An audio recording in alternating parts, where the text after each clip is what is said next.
the time they arrived at the Guardia Greve. As Tobias Ludvigsen goes under the kite, just has about a minute left of his effort in this 9.1 kilometer time trial, desperately trying to get on the back of that camera motorbike, which will stay respectfully and dutifully far enough in front so as not to be providing an aerodynamic effect. And Ludvigsen is not going to better Mallory's time. He's going to be quite a bit outside it. So Mallory survives what could be, you know, another rider who could conceivably have threatened that time of his, and it's looking increasingly likely that Mallory's going to get that overall, going to get that stage victory. Yeah, Mallory's time very, very good today. Set the bar, as you said, extremely high. Better when you better the likes of Cancellara, Tony Martin and Bradley Wiggins, you certainly have put it out. But a very gifted time trials, as we see. Ludvigsen coming up the finish straight, completing his effort. Not a bad time trial at all, just outside the top 10 for the Swede. So Tobias Ludvigsen powers towards the line and completes Tirreno Adriatico for himself. 17th fastest, 38 seconds in arrears. We're in San Benedetto del Tronto as we get a replay of Ludvigsen's grimacing final effort, charging across the ripple surface. Mallory with the best time at the moment, the Movistar rider, 6 seconds better than Fabian Cancellara. We're in San Benedetto del Tronto, has hosted the concluding stage of Tirreno Adriatico every year since the second year of this race back in 1967. And Kwiatkowski was was 8th in this time trial 12 months ago. Finished 4th overall on that occasion and is in fine time trial form so far this year. He won the Algarve, Tour of Algarve time trial, remember, and took a road stage and has Strade Bianche. So he's on fine form. If he's recovered from his efforts at the weekend, then Kwiatkowski could be a man to look out for in the end-up of this stage. Damiano Cunego, a hero to the locals. This not really playing to his strengths, so unlikely and, well, certainly not unexpected that he's not able to trouble the big times. Now the Little Princess is known for, of course, Giro d'Italia winner, way back now in 2004, I think it was, when he won the Giro. Never quite reached those same heights, but still one of favourite riders in Italy. Very aggressive on the climbs. When he's going well, is an exceptional climber, and in his time was one of the best in the world. But finishing today with a steady time. Steady time indeed for Damiano Cunego, who completes his test just inside the top 100 at the moment.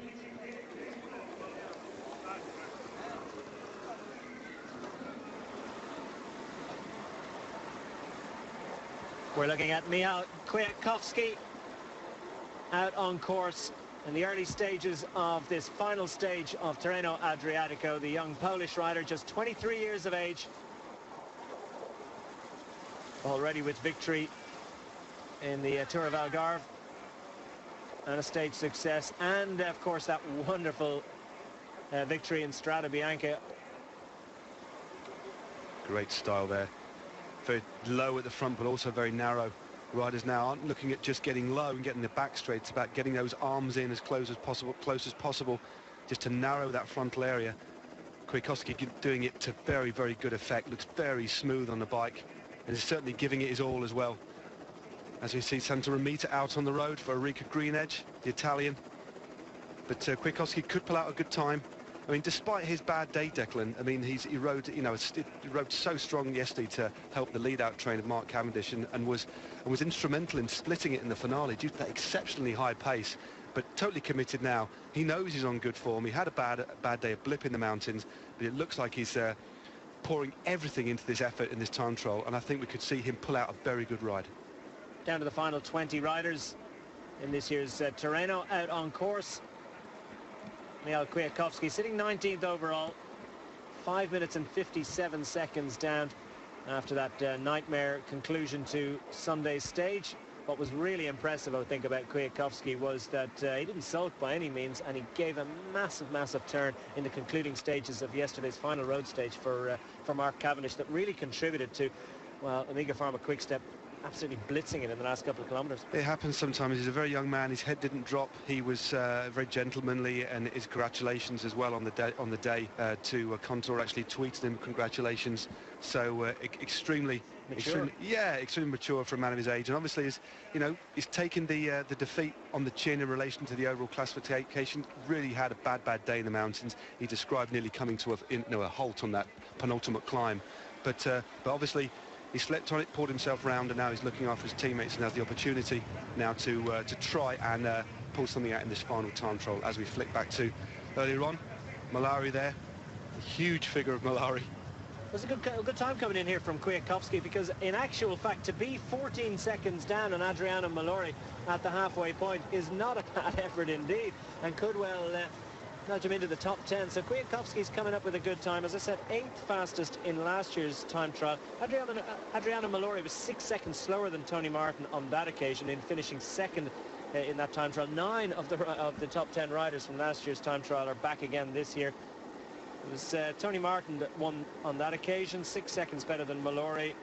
Andre Amador was 10 seconds down. Kwiatkowski, as I said, was 8th on that occasion and converted that into 4th overall in the race, and perhaps his first big announcement that he had arrived on the big stage. It's always a good opportunity to, I mean, there's not that many times throughout the year, especially for the guys who are looking at GC and races and who are looking at, well, time trialing is fundamentally important if you want to do well in stage racing. So these guys are going to use this as an opportunity to absolutely get as much as they can out of themselves, and actually it might actually lead to slight setup changes on the bike later in the season. So guys now increasingly more will go out and actually ride on time trial bikes. So Lotto Belisol, for example, they do a split day. They do 2 hours on their road bikes in the morning, and then 2.5 hours in the afternoon, or just on TT bikes. It's not a matter of just getting on your TT bike, adjusting it slightly and riding it, because you're using completely different muscle groups and you're completely ineffectual. Back in the day when I was riding professionally, it wasn't overly professional in the way you rode TTs. You had your TT bike, which essentially gathered dust. You rode it on a few occasions, and that was it. But now it's a completely separate discipline and treated with respect. And these guys have been in the wind tunnels all season, in the off season, tweaking that position, because it's absolutely important. If you've got designs on winning stage races, especially in Grand Tours, you've got to be able to time trial well. Larry Edwards pointing out that Adriano Malori has finished in the top 10 in 22 of the 33 time trials he has raced since 2011, but has won only 5. And he could be on his way to his 2nd time trial victory. Thanks for that, Harry. Nice stat. And he could well be on his way to his 2nd time trial victory of the season. Ivan Basso comes in. Bit of an also-ran in this year's Tirreno Adriatico, but building form towards later objectives in the season. 108th fastest at the moment for Ivan Basso. He'll get a loud ripple of applause. Still a big favourite in Italy as we switch back to the powerful figure of Michał Kwiatkowski. It looks like he's in top gear there. The cadence is up slightly. I would imagine now, looking at the he's on the backward leg now. It looks like he's riding about 54.12 there, or 54.11, churning that gear. As we see, Mallory's time of 10.13, Kwiatkowski now on 9 minutes. A very, very good time. Cian Farley, it's hashtag Eurosport Cycling, by the way, for your questions on Twitter. Can anyone explain why the riders are sporting beards lately? Sure, the heat is unbearable. I don't think anyone can explain it, really. I think anyone who's had time to shave their legs surely has time to shave their face. Yeah, I mean, like I say, you imagine Brad Wiggins sporting a beard this season. You never know. Could he have come closer to Mallory's time without a beard, as Kwiatkowski passes under the kilometre to go? Triangle. It doesn't look like he's going to be toppling Adriano Mallory's time. Although the split was good, it looks like he's lost a little bit more time. And again, just shows, I mean, Kwiatkowski is in very good form. It just shows how good Adriano Mallory is. And what a ride that was. Clearly targeted this. Going well, obviously won that race earlier in the year, which seems like an eternity ago now. Interesting when you talk about the amount of power these guys can produce as we flip to Mallory, now in the hot seat. I mean, Taylor Phinney, when he won the time trial on the Tour of Dubai earlier in the year, over a similar distance, 10 kilometres, averaged 490 watts for that distance. If any of you do use a power meter, that is an incredible amount of power. And now it's the home straight for Kwiatkowski. So Kwiatkowski is making his way into the finish, slipped to third and now behind Tony Martin. But it's going to be a solid effort indeed from the Polish rider, who's finishing the Tirreno Adriatico immensely strong, and that's looking good for the future. 7th fastest so far for Kwiatkowski. Smiles from Mallory because he survives for a little while longer, and at this stage he must be starting to feel that victory is his. Still, we're waiting for many of the top general classification contenders. Those riders have been strong all week, so it's not beyond the bounds a possibility that one or two could come in with a decent time. Mallory, though, with that 6-second advantage over Wiggins, Martin, and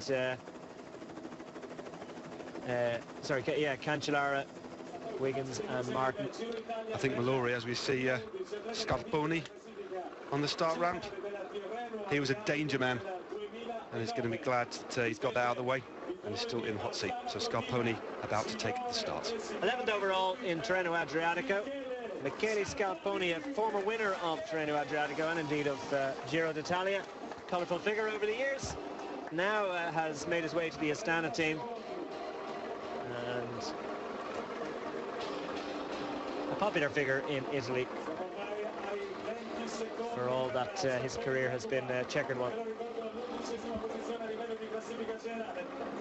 Mike Curtis says surely the UCI should just let the TT riders get on with the job of racing. I think that's in reference to Castroviejo's position and our little chat about the rules, etc. Well, I think a lot of people would agree with that viewpoint as we watch Michele Scarponi launch himself into this final 9.1 kilometers of racing in this year's Tirreno Adriatico.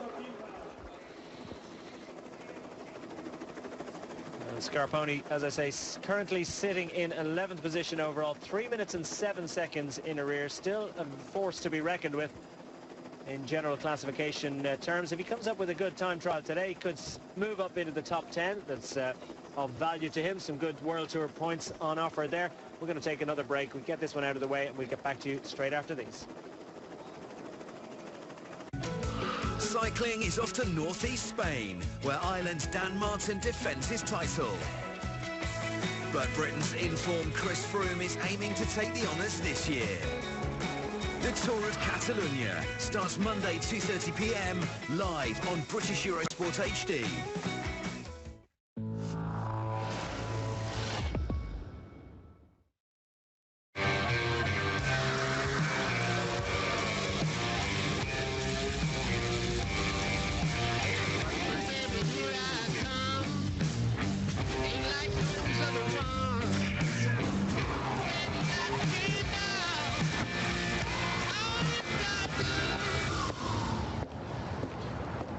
Don't blend in. Mocha from Vauxhall. Welcome to Hotels.com. Have you heard of our loyalty program? When you collect 10 nights, you get one free. Welcome rewards from Hotels.com. Wake up happy. Get a great deal on BT Broadband from the UK's most popular broadband provider. No one gives you a more reliable wireless signal than BT, so you can have a great online experience. BT Broadband is £7.50 a month for the first 6 months, then £10 a month. Plus, you can enjoy free BT Sport, which you can watch online or on the Sky Digital satellite platform. So get BT Broadband from the UK's most popular broadband provider, plus free BT Sport for £7.50 a month for the first 6 months. Don't miss out. Call today on 0800 500 236 or visit bt.com/deal. Whatever you're driving, when you sell it, you want a great price. We want anycar.com. Enter your reg number and details for your valuation. Drive a Vauxhall Mocha. Baby, I stand by. From only £199 per month and just 3383 down. From Vauxhall.